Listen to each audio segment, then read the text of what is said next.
So today we're going to be making the Ian McKellen version of Magneto, so we're doing the cape and the top and the pants. My brother actually made the helmet, so I don't have a tutorial for that, but there will be one for the Fassbender helmet later on in a couple weeks. So the materials list is in the bottom, so let's get started.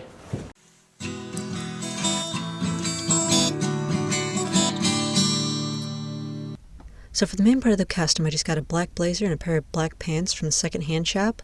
I didn't alter the pants, but the blazer I cut all the buttons off of first. And then most blazers have a collar, so you just want to flip that up to give yourself the proper neckline. And then you want to sew on some hook and loop closures. And you'll sew several of these onto the opening of the jacket, and this will allow you to close the jacket without needing any buttons to be seen at all.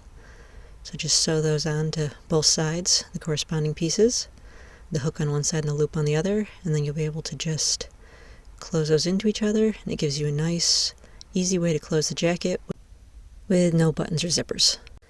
And so for the cape, you just want to lay out a large piece of black fabric on the floor, and then measure from your neck down to your ankles, and add 7 inches to that measurement. And then you need your piece of fabric to either be wide enough to do that, or you'll need to sew 2 pieces together to make it wide enough so you'd sew right in the middle there.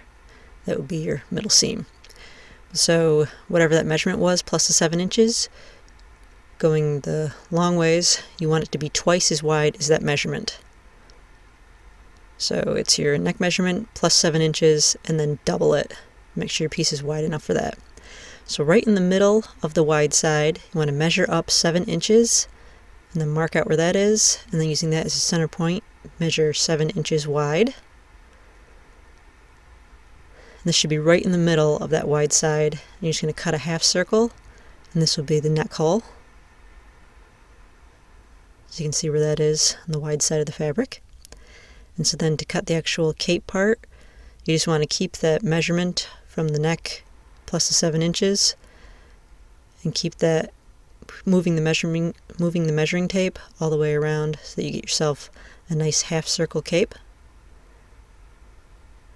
You just kind of got to keep adjusting the tape and going up until you've got the full side cut. And then of course you'll do the same thing on the other side to get yourself a full half circle.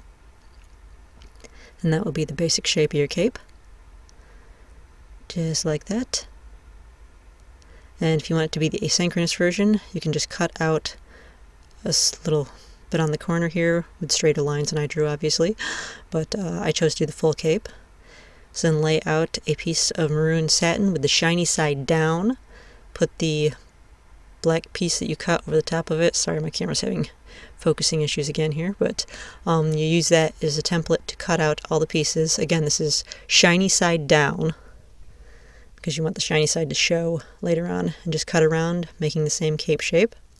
So to sew the two together, roll the edges into each other, so there you can see the shiny side. So you just roll that up, and then roll the black piece in as well, so that the edges are hidden inside each other.